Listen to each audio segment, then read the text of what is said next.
Cumbre Estados Unidos-Corea del Norte. Trump y Kim abren una nueva era, pero sin asumir compromisos concretos. La vaga declaración de la cumbre pone en manos de los diplomáticos continuar el proceso hacia el desarme de Corea del Norte. En lo que va del año, tal vez estamos ante el hecho internacional más importante. Todavía resta la segunda mitad del 2018, pero hasta aquí ese encuentro entre Donald Trump y Kim Jong-un ha sido sin duda el hecho más llamativo. Pero seguramente muchos de ustedes se han preguntado ¿por qué una cumbre entre estos dos personajes? Al que ya vemos en pantalla, Donald Trump, quien está acompañado por ese personaje tan enigmático, Kim Jong-un, líder norcoreano. ¿Por qué decía una cumbre y un evento de esta naturaleza debería interesarnos a los bolivianos? Estamos ocupados de problemas domésticos, del presupuesto de la UPEA, de qué va a pasar con las selecciones, no la boliviana en el Mundial, del resultado de los Juegos Sudamericanos y de otros temas más vinculados a nuestro contexto. ¿Por qué preocuparnos de Corea del Norte, de Estados Unidos, de las decisiones que se han asumido entre ambos países? La primera pregunta para un amigo del programa, Álvaro del Pozo, analista en temas internacionales, que nos visita esta noche en Hora 23. Buenas noches, Álvaro. ¿Por qué debería interesarnos la cumbre Corea-Estados Unidos? Juan Pablo, un gusto como siempre estar esta noche compartiendo contigo. Bueno, la verdad es que en las últimas décadas la globalización nos ha abierto un poco el mundo a los bolivianos. Históricamente los bolivianos siempre hemos tenido una renuencia a mirar el mundo en su conjunto. Nos cuesta quizá nuestra situación geográfica, sí, quizá los avatares de nuestra propia historia, pero el boliviano en general trata de mirar no más allá de las fronteras nuestras, es decir, poco a poco estamos avanzando a interiorizarnos de lo que pasa en el mundo. Y cuando tú me preguntas por qué nos debería interesar, porque todos los efectos de estos encuentros mundiales, de estos acontecimientos, van a marcar el rumbo del derecho internacional y del orden internacional. Y por más que seamos un país pequeño, somos parte de este conglomerado mundial y de alguna manera nos va a afectar, o por la economía o por la política. Por lo tanto, creo que los bolivianos deberíamos incluso de manera más asidua interesarnos por el contexto internacional, porque aunque no lo creamos, siempre nos va a afectar de una u otra manera. Una buena respuesta que creo da luces a quienes preguntan, y suceden este tipo de hechos, por qué una fotografía de primera portada o de portada entre estos dos personajes cuando hay temas locales. Tú lo has dicho, vivimos en un mundo globalizado y todo lo que pasa afuera ya tiene resonancia en el país. Ahora, la segunda pregunta. Estados Unidos ha tenido grandes estadistas y grandes negociadores en política internacional. Barack Obama, Jimmy Carter, Nixon, y ninguno de ellos después del año 53 logró un acercamiento como el que ha conseguido Donald Trump. ¿Por qué un personaje tan fuera de serie como Donald Trump logra una cumbre que parecía impensada hasta hace algunos años? Sin querer faltar el respeto a ninguno de estos dos líderes, creo que se han cruzado dos personalidades muy instintivas. Es decir, el presidente Trump ha forjado una fortuna, una carrera política, fundamentalmente por ese instinto, ese animal político o ese animal mediático que tiene Donald Trump. Y obviamente el presidente Kim Jong-un ha sabido también manejar mediáticamente lo que es Norcorea o el régimen norcoreano. Hasta el día de hoy, hay dudas todavía sobre realmente el poderío nuclear de Norcorea. Sin embargo, ha logrado sentarse en horas atrás con la primera potencia del mundo. Por lo tanto, estamos ante dos personajes que han hecho de los medios su mejor aliado. Por lo tanto, creería que esa coincidencia ha permitido que instintivamente encuentren un momento preciso para darse este apretón de manos que obviamente marca un hito indudablemente. Hay victoria para el presidente Trump, victoria para el presidente norcoreano. Ambos ganan. mi perspectiva es que creo que el que más gana es Norcorea, porque realmente es un régimen que estaba buscando, una sobrevivencia y una supervivencia como régimen. No olvidemos que Corea ha tenido una historia un poco dramática, de estado vasallo del Imperio Chino a estado ocupado por Japón, luego repartido por las potencias Rusia y Estados Unidos. Por lo tanto, hay un espíritu norcoreano siempre de sobrevivencia, de supervivencia como Estado. La otra es que sea reconocida, siempre lo han dicho las tres generaciones de líderes norcoreanos, que uno de los mayores objetivos de estos regímenes eran ser reconocidas como potencias nucleares. Este es el mejor ejemplo de que han sido reconocidas. Por lo tanto, creo que el presidente norcoreano, ha sido el más exitoso. No le quiero restar crédito al presidente Trump, creo que ha sido un acto instintivo muy adecuado.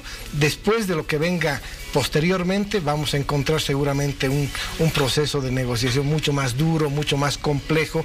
La desnuclearización por sí sola es difícil y compleja y sobre todo de larga data. Si tú aseguras, como lo han hecho varios analistas internacionales, que Corea del Norte gana con esta cumbre legitimidad internacional, ¿qué gana Estados Unidos? Elimina el peligro de un posible ataque nuclear, que parecía más ficción que realidad, elimina la posibilidad de un riesgo para Japón, para Corea del Sur. ¿Qué gana Estados Unidos con la cumbre? Uno, gana un nuevo posicionamiento en la región. No olvidemos que Estados Unidos se posiciona en la región, en la península coreana, no por una razón estratégica, sino como resultado de una política de contención. Es decir, como tú recordarás la historia, cuando se divide las dos Coreas y Norcorea inicia la guerra, no era estratégico. Ya el presidente americano había ordenado a Truman retirar las tropas un año antes, por lo tanto no estaba en su zona estratégica, simplemente estaban ahí aguardando quizá apaciguar los tiempos después de una Segunda Guerra Mundial, por lo tanto nunca fue parte de la geoestrategia americana. Sin embargo, hoy en día el presidente Trump, por un lado, estaba buscando, no sé si premeditadamente, un aislamiento de sus aliados históricos. Una semana atrás, ya había tenido desplantes con el G7, que son sus aliados históricos.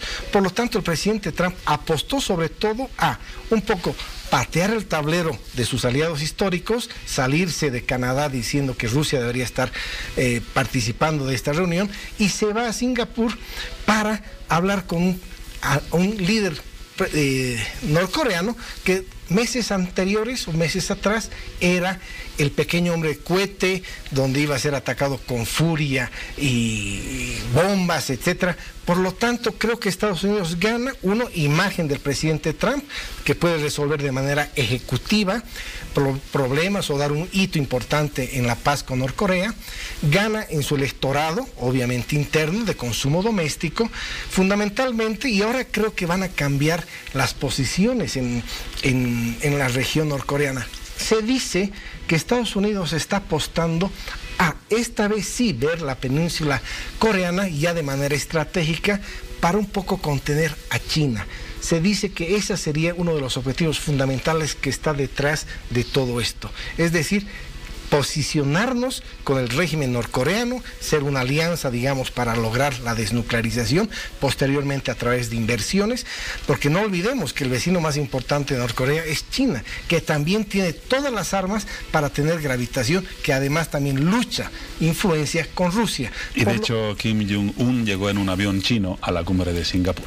Por supuesto, fueron sus aliados permanentes, aunque se dice también que los rusos fueron los que cooperaron de manera más efectiva. Por ejemplo, con toda la programa de energía nuclear, de armas nucleares, se inicia en 1950 con un acuerdo con Rusia. Por lo tanto, ahí tienes dos aliados importantes, y en este apretón de manos hay unas presencias invisibles, que está Japón, está Rusia, está China y por supuesto Sur Corea. Seguro que sí. Hemos establecido así, o lo has establecido, que gana cada uno de los países. Pero este acuerdo ratifica una vez más que por intereses políticos a Estados Unidos le importa una vez más más nada, o le importa un bledo, para decirlo en términos más comunes, la situación de los derechos humanos y de las libertades.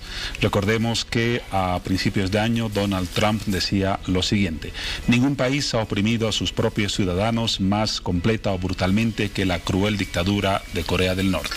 Y poco después señaló lo siguiente, que la vida en Corea es un infierno que no merece nadie.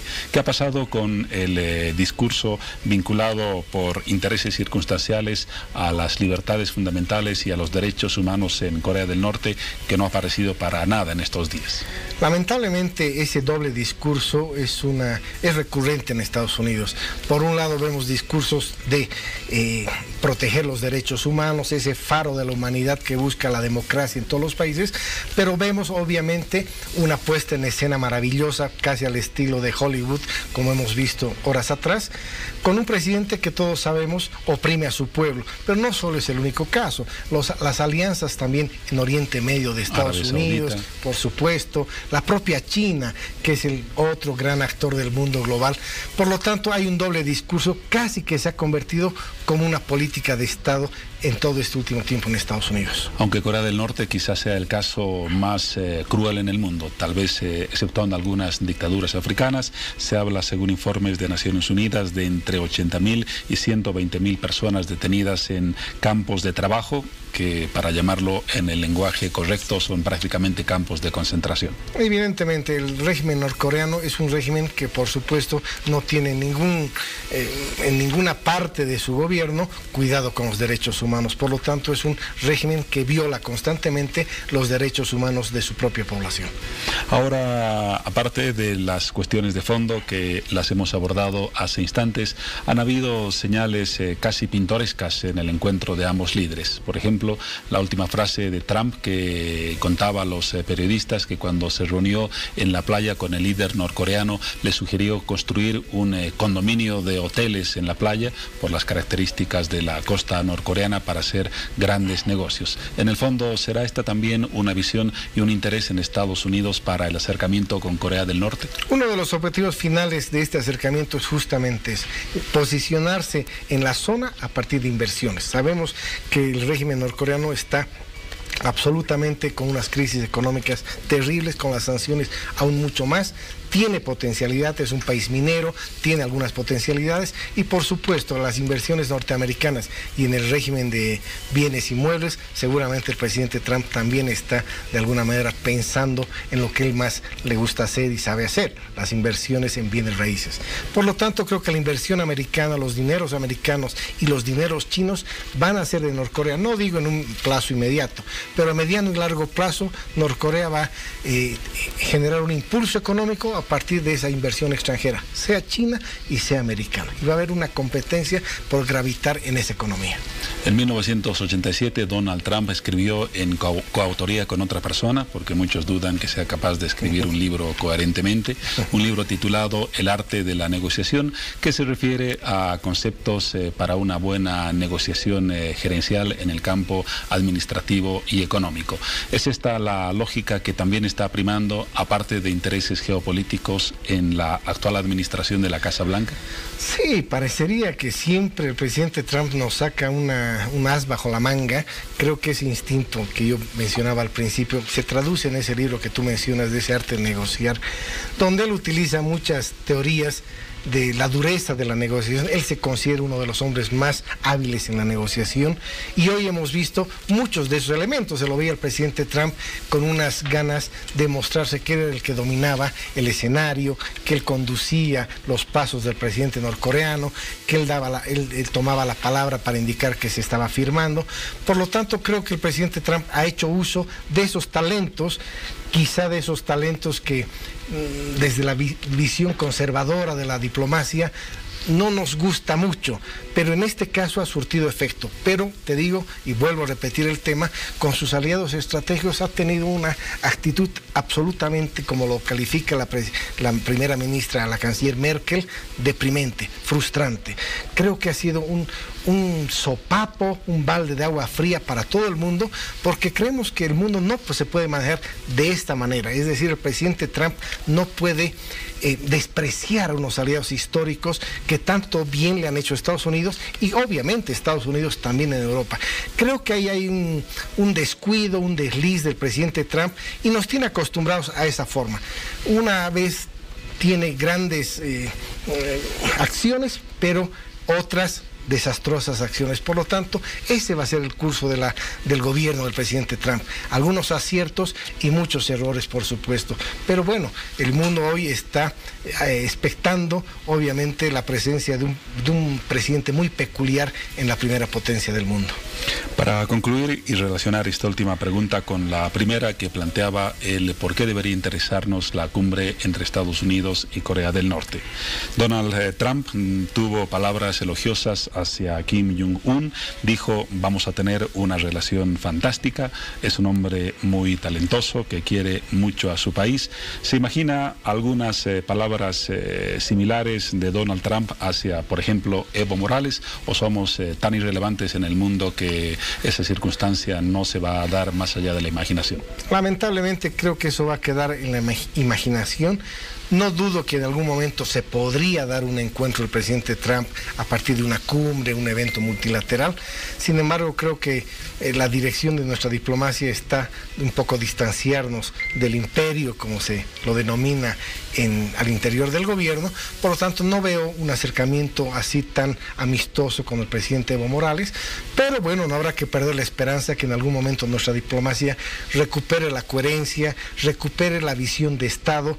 Las ideologías, cuando uno debe hacer relaciones internacionales, es lo último que cuenta. Son los intereses los que deben primar, y creo que Bolivia tiene y necesita relaciones estratégicas y sobre todo con potencias como Estados Unidos, como Francia, Gran Bretaña, como China y como Rusia. Por lo tanto, ojalá que en algún momento podamos nosotros ser actores también de estos encuentros, no porque seamos fabricantes de armas nucleares, sino porque somos actores que podamos otorgar a un mundo quizá por lo menos principios del derecho internacional, o buscar un mejor mundo a partir de una situación pacifista como la tenemos en nuestra Constitución, o el día de mañana con algún recurso como el litio, donde sea importante para las grandes potencias, y eso nos convierte en un actor mucho más importante de lo que somos hoy.